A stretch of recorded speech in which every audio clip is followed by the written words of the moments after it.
Chum TV. Furaha kiganjani. Ndugu wanahabari, nawakaribisha katika ukumbi wa polisi mkoa wa Kusini Unguja ili kupeana mambo muhimu ambayo yanajiri mbele yetu. Tarehe 7 mwezi Juni mwaka 2025 sawa na mwezi 10 mwandamo, Waislamu wote nchini Tanzania wataungana na Waislamu wengine duniani kusherehekea sikukuu ya Eid al-Adha kufuatia ibada ya hija inayofanyika katika mji wa Makkah nchini Saudi Arabia. Kwa mwaka huu ibada ya sala ya Eid kitaifa itafanyika katika msikiti wa Taqwa uliopo katika shehia ya Bambi, wilaya ya Kati, mkoa wa Kusini Unguja, na baadaye kutafuatiwa na baraza la Eid litakalofanyika katika ukumbi wa chuo kikuu cha taifa Suza uliopo katika shehia ya Tunguu, wilaya ya Kati, mkoa wa Kusini Unguja.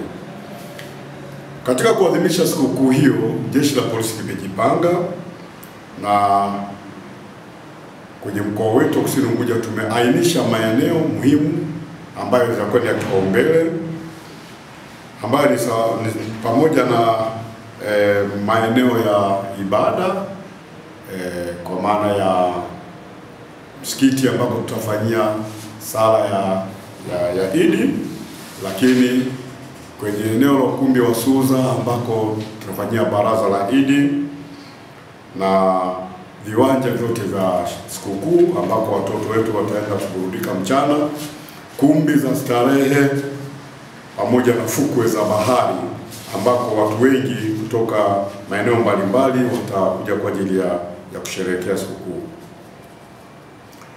Na lengo letu ni kufanya sikukuu hizi watu washerehekee katika hali ya amani na utulivu. Kwa hiyo sisi tumejipanga vizuri, na jeshi la polisi mkoa wa Kusini Unguja linawasihi tu wazazi ama walezi kuwalinda watoto, wasiwaachie watoto kwenda kwenye viwanja vya sikukuu wakiwa peke yao, bali ni vizuri wakawa kwenye uangalizi wa wenzao ambao ni wakubwa ama walezi wenyewe.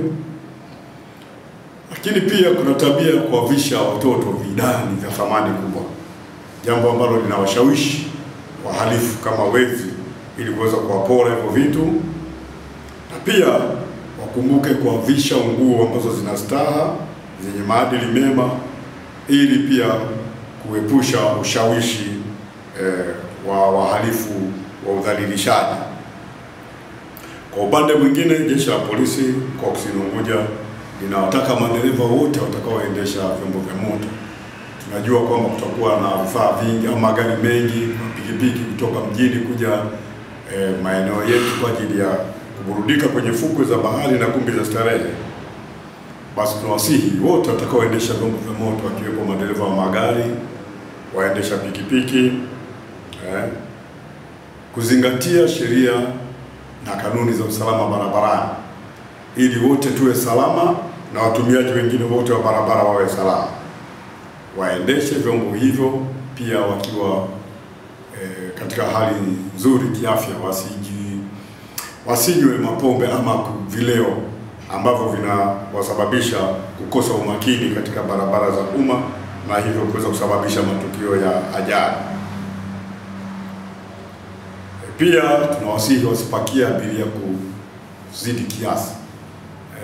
Pikipiki unabeba mshikaki, unaita mshikaki, abiria 2, 3, 4 kwenye pikipiki moja ni hatarishi sana kwa ajili ya usalama wa watumiaji wa vyombo hivyo.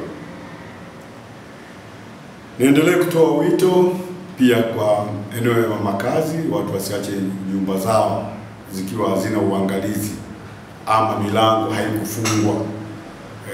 Nyumba zifungwe vizuri, lakini vizuri pia mtu mmoja ama wawili wakabaki kuangalia nyumba zao. Naendelee kuwasihi wananchi tushirikiane kwa pamoja kupeana taarifa mbalimbali kwa jeshi la polisi. Toa taarifa kwa jeshi la polisi endapo utaona viashiria vyote vya uhalifu na wahalifu ama viashiria vya uvunjifu wa amani, ili jeshi lenu liendelee kusimama na kutekeleza wajibu wake, ili watu waweze kusherehekea sherehe hizi katika hali ya utulivu na usalama.